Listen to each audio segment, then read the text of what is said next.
लोगों को जो पहली बार आते हैं उनका पहली बार में ही पर्चा बन जाता है, क्योंकि ये चीज़ मैंने फील की है, जो मैंने समझा है, मैंने सोचा था, वो सारी चीज़ें मेरे सामने थी। अच्छा, कैसे क्या हुआ था? जैसे आपका ये पर्चा है आपका? हाँ, ये मेरा अच्छा, ये पर्चा है ना? हाँ, दिखा नहीं रहा मैं, हाँ, हाँ, लेकिन ये आपका पर्चा है। जी। तो जो चीज़ आप छुपाना चाहते हैं ये देखिए, राम लिखा हुआ है, तो ये प्राइवेसी के तहत हम नहीं दिखा रहे। तो अच्छा एक बात बताएँ, जैसे ये इसमें सारे पॉइंट्स लिखे हैं, तो जो भी पॉइंट्स लिखा है बिल्कुल सच? बिल्कुल सच सच लिखा हुआ है। मेरा मन इतना विचलित रहता है किसी भी व्यापार में। पहली बार तो मेरे घर वाले बोलते हैं कि जॉब करो, जॉब करो। मेरा जॉब करने में बिल्कुल इंटरेस्ट नहीं है। Business hello friends, welcome to my channel MomCom Care. आ गई हूँ आज एक और नई वीडियो लेकर। आज की वीडियो में आपको ये दिखाते हैं कि बागेश्वर धाम में पर्चा कैसे दिया जाता है और कैसे चेक होता है। चलो चलते हैं ये वीडियो देखने आपके साथ। बालक की अर्जी स्वीकार हुई है। इलेक्ट्रॉनिक्स का इसमें लिखा हुआ है, ये देखिए, इलेक्ट्रॉनिक्स लिखा हुआ है, सही बात है। और बस आते जाते रहा करो, जैसे हमारे गुरुजी बोलते हैं ना, आया जाया करो। बागेश्वर धाम हमारे बाप का घर है। क्या नाम है आपका?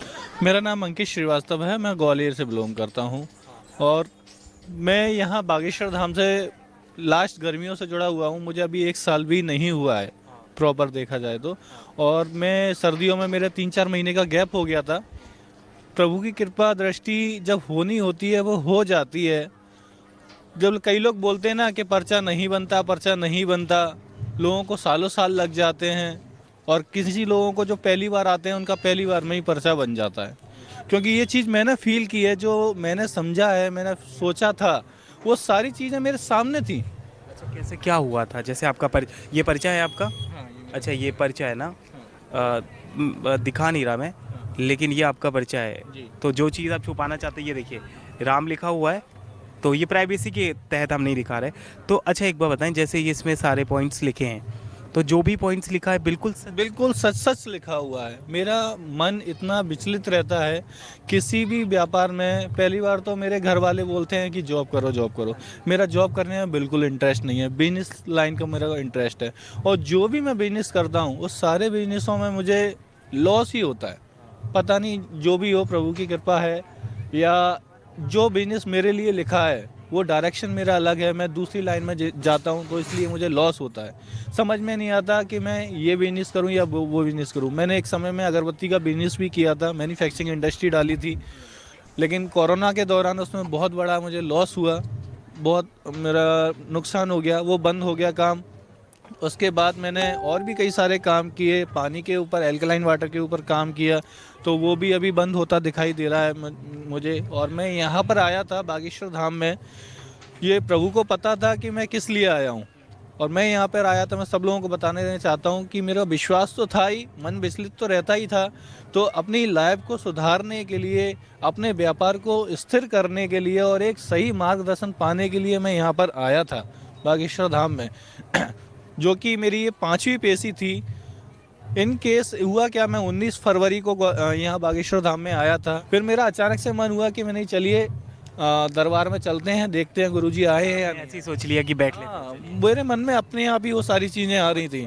हाँ, क्योंकि वो शुरुआत वहीं से हो गई थी, मुझे लेट वहीं से हो गया। मैं छतरपुर से यहाँ तक आने में, मैं जाना मेरा, क्योंकि प्रभु बुला रहे थे तो जाना हो ही नहीं, पॉसिबल ही नहीं है। अगर उन्होंने बुलाया है तो मन तो अपने आप उस डायरेक्शन में जाएगा। वहाँ से मैं गया दरबार में। उस दिन दरबार 2 बजे लगना था दोपहर में, जो कि गुरुजी का ने बोला था कि दरबार 2 बजे से हम चालू कर देंगे और 4:30 बजे तक ख़त्म कर देंगे, 2:30 बजे तक दरबार लगाएंगे। लेकिन प्रभु की महिमा देखी है कि उस दिन गुरुजी ही नहीं आए थे। मैं 11:15 11:30 की समथिंग पंडाल में, दरबार हॉल में पहुंचा। 12:15 बजे गुरुजी आए और उन्होंने 12:15 1 बजे के समथिंग से दरबार चालू किया। और एक साथ उन्होंने 8 से 10 नाम बोले, और उसमें एक नाम मेरा भी था। उन्होंने बोला, मैं जो हमारे यहाँ पे दरबार हॉल में साधु संतों का जो स्टेज बना हुआ था उसके पीछे खड़ा हुआ था मैं, 21 तारीख वाले दरबार में भी और 22 तारीख वाले दरबार में भी, वहाँ मैं खड़ा हुआ था।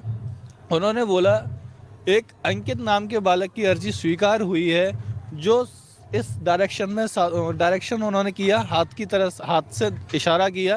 साधु संतों का जो मंच बना हुआ है उसके पीछे खड़े हुए हैं, वो हाथ जोड़ के चश्मा लगा के और बहुत देर से राम नाम का जप कर रहे हैं, वो आ जाए। तो यही कर रहे थे आप? बिल्कुल, मैं यही कर रहा था कंटिन्यू। 1 सेकंड के लिए राम नाम का जप मेरे मुंह से नहीं गया और हाथ मैंने 1 सेकंड के लिए नहीं हटाए। लेकिन तो मतलब आप क्या मानते हैं कि पूजा पाठ कैसे किया जाए ताकि पर्चा बन जाए या हनुमान जी की कृपा मिल जाए, या जो हम हनुमान जी बालाजी के चरणों में अर्जी लेके आए, चलिए पर्चा नहीं बनता भी है तो वो हमारा काम कैसे पूरा हो जाए?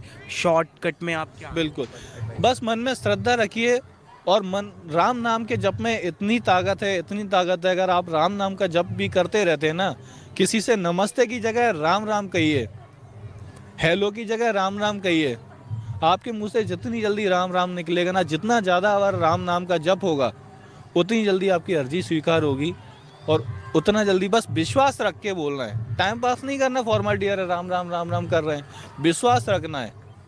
मन में थोड़ा सा धैर्य रखिए, जिसने धैर्य रख के राम नाम का जप किया उसकी अर्जी 100% स्वीकार होगी, उसमें कोई संदेह नहीं है।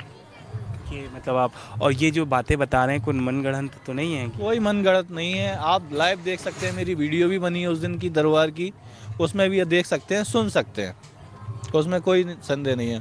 और जो मेरे मन में था वो तो गुरुजी ने बोला ही, उसके साथ साथ ये बोला था कि आप यहाँ पर पानी का काम करने आए हैं। मैंने बोला गुरुजी, मैंने कहा आपको सब पता है, मुझे कुछ बताना ही यहाँ पे मतलब आप ये सोचते थे यहाँ प्लांट वगैरह डाल? हाँ, मैं प्लांट डालने के लिए आया था, मैंने पूरा अरेंजमेंट कर रखा था, यहाँ पे पैसा भी इन्वेस्ट कर दिया मैंने। लेकिन गुरुजी ने बोला पानी का काम यहाँ पे मत करना, पानी का काम आपके लिए सफल नहीं होगा, आपको काम करना है तो खुद का काम करिए और इलेक्ट्रॉनिक्स का काम कीजिए, मॉल का काम कीजिए, बाइक का काम कीजिए, उसमें पर्चे में लिखा भी हुआ है जो काम मुझे करना है। जिसमें इलेक्ट्रॉनिक्स का इसमें लिखा हुआ है, ये देखिए इलेक्ट्रॉनिक्स लिखा हुआ है, सही बात है।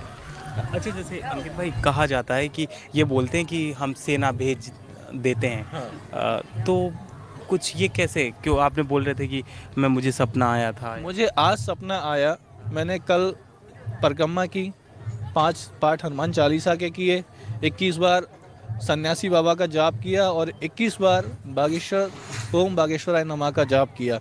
और कल रात को समथिंग बज रहा होगा 1:30 से 2 के समथिंग का मेरा समय था। उस समय जैसे मैं सोया थोड़ी देर बाद ही मुझे सपना आया, उसमें बहुत सारे बंदर मुझे मेरे घर में जाते हुए दिखाई दिए। और भी सपने आए थे लेकिन मुझे कुछ भी याद नहीं रहा उसमें से, लेकिन ये सपना मुझे अभी भी याद है कि बहुत सारे बंदर मेरे घर में गए हुए हैं। परिचय दिखा दीजिए। हाँ, ये देख लीजिए। हाँ, मतलब जो भी आप छुपाना चाहते हैं छुपा सकते हैं, लेकिन ऐसे करके, हाँ जो ना, हाँ मंत्र छुपा लीजिए। ये पर्चा है, आप ऐसे पकड़ लीजिए यहाँ पे। अच्छा, ये पर्चा है ना आपका, ठीक है, मंत्र आप छुपा सकते हैं, वो प्राइवेसी है। तो ये पर्चा है। तो अच्छा एक बात बताएं कि जिनका नहीं बन पाता है उनसे कहाँ गलती हो जाती है? गलती कहीं नहीं होती, बस थोड़ा सा मन में होता है कि मन में विश्वास की कमी होती है, या कहीं जो गुरुजी जो वो बताते हैं कि आपको ये क्रियाएं करनी है, ये नियम करने हैं, वो नियम नहीं कर पाते, इसलिए थोड़ी सी देर हो जाती है। कह रहे हैं कि मतलब जो धार्मिक प्लेस है, जहाँ की जो महत्वता है, जहाँ से आपको कृपा मिल रही है, उसका स्थान बहुत महत्वपूर्ण है और वहाँ जाना चाहिए। वहाँ जाना चाहिए। हर चीज़ थोड़ी सिद्ध होती है। बिल्कुल, भगवान आपसे कुछ नहीं मांगते, भगवान आपसे मन प्रेम मांगते हैं। आप अपनी श्रद्धा दिखाइए, मन प्रेम लाइए, कुछ मत आइए, आ जाओ, एक 10 रुपए के फूल लेके आप प्रभु के चरणों में अर्पण कर दो, एक नारियल लेके प्रभु के चरणों में अर्पण कर दो, और बस आते जाते रहा करो। जैसे हमारे गुरुजी बोलते हैं ना, आया जाया करो, बागेश्वर धाम हमारे बाप का घर है। Thank you for. अगर आप ये ओरिजिनल वीडियो देखना चाहते हैं तो लिंक डिस्क्रिप्शन में है। इस लड़के ने अपनी बागेश्वर धाम की पूरी सच्चाई बताई है और आप भी अपनी राय कमेंट बॉक्स में लिख सकते हैं। अगर आज की वीडियो पसंद आई हो तो प्लीज़ लाइक शेयर सब्सक्राइब करें और बने रहिए मेरे चैनल के साथ मॉम कॉम केयर। कल मिलते हैं एक और नई वीडियो के साथ। Bye guys.